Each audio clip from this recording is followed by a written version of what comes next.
All right, everyone, welcome to our second training module of the basketball season. Our focus this time is going to be primarily on court coverage, as well as a little bit about rotation for the three-person crew. So here we go. We'll start taking a look at some different situations here. Our outline for this module, we'll talk about two-person crews, talk about our primary coverage areas in the front court, get a little bit into ball side mechanic. It doesn't happen a lot, but I wanted to prepare you with that information.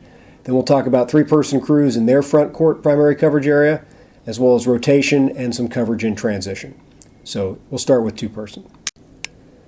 So let's take a look at some primary coverage areas in the front court. The leads primary will be outlined here in blue. That'll be the divider between the two areas, but that's the full lane to the foul line extended to the sideline on the lead side of the court is the leads primary area. The trails primary is everything else outside of that region of the court. There is some area with dual coverage on the opposite side of the lead, below the foul line and inside the three-point line.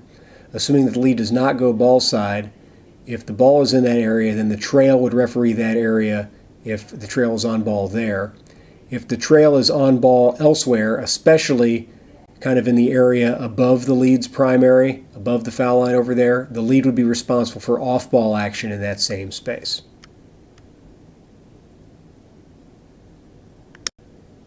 Try to outline that here a little bit more clearly, that point I made a minute ago for your. So you see here the lead is currently on ball in the lead's primary. So that area that was in that area across the lane from the lead is going to be in the trail's primary. As the ball kicks out to the center of the floor, now that the trail is on ball, the lead will be the one that's responsible for off-ball action in that dotted area. But once the ball kicks down below into that kind of dual coverage area, assuming the lead does not come across and use the ball side mechanic, the trail is going to be responsible here for refereeing on-ball portions of that play.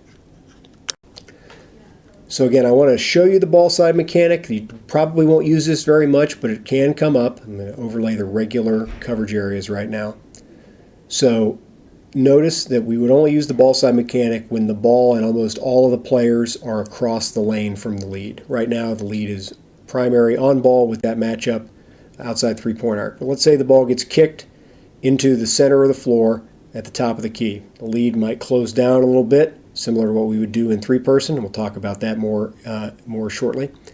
Then the ball gets kicked over outside the three-point arc. So if the lead sees that all the matchups and the ball are on the trail side of the floor, it's perfectly fine for the lead to go ball side. Now that does not absolve the lead for calling out of bounds plays on the lead's old sideline. The lead's still responsible over there. The lead is also responsible to make sure that in the transition across the lane, the lead is watching post action. We can't take eyes off the post.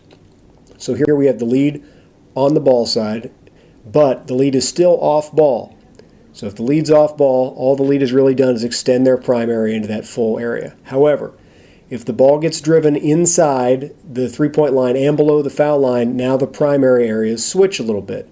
The lead is now on ball in that area if they have gone ball side. So the trail is going to take a step back to widen their angle, because now that portion of the lead's old primary that is across the lane, outside the lane on the other side of the floor, the trail's going to have to help out with. So as long as the ball stays over there and the lead stays over there, the trail's going to have to help out in the lead's old area.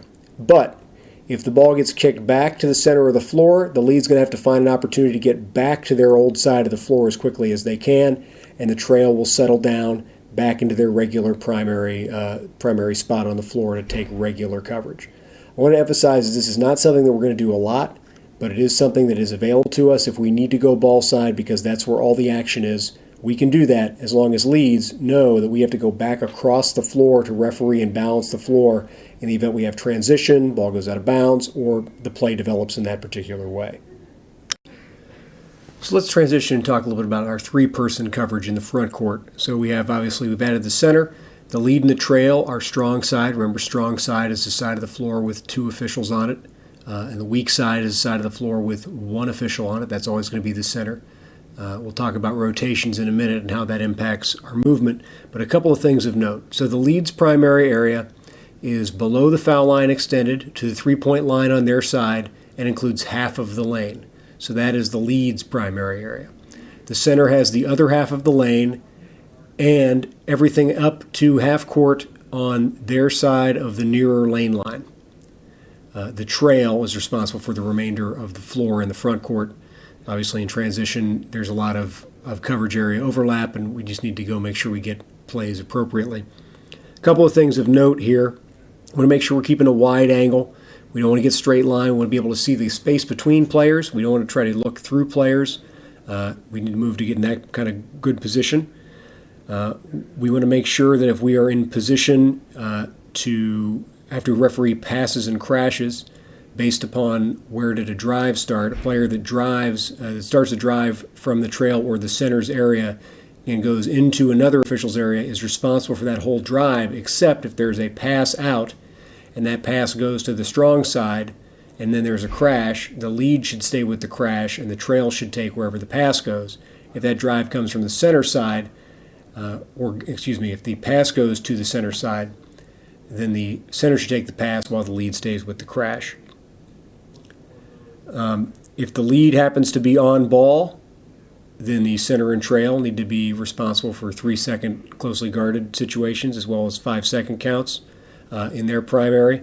The trail may want to help the lead out a little bit with a 5-second count if the lead's got to officiate portions of a play. But if the lead's off ball, then the lead can work the 3-second areas.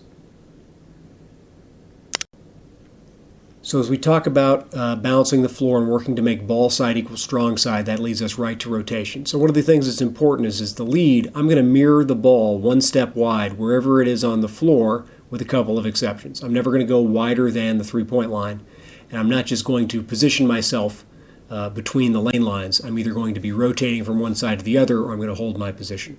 So here we get some movement here we're going to talk about. So here we have the ball. On the strong side is the table side, and that's where our two officials are. That's where the ball is. So as the ball works its way inside a little bit, the lead's going to keep mirroring the ball until it gets into kind of that center lane between the lane lines. At that point, the lead's going to work hard to get to close down. So the lead's in close down when the ball is in the kind of center lane area extended. As the ball goes across the far lane line, and it's apparent that the ball's not going to get kicked immediately back, the lead's going to go ahead and initiate a rotation. So the lead will rotate across the floor. The lead and the old trail are kind of on a string, so as the lead goes across the floor, the old trail steps down to center, becomes a new center on the weak side now. The old center is not going to give up a good position on a play, but as the play develops, eventually they'll work their way back out to trail.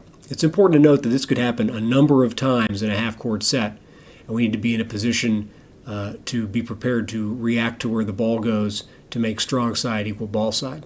Obviously, we'll rotate a little bit less if the defense is in a zone or if the offense is just working the ball around, but we should be in position to properly officiate the drives with two officials on the side of the drive.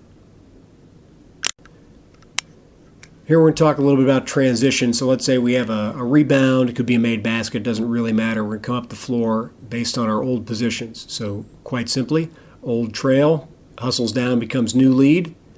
Center's going to work their way up the floor and go center to center. And then old lead will trail the play and become the new trail. Big important things here. Obviously, new trail, we want to keep players in front of us.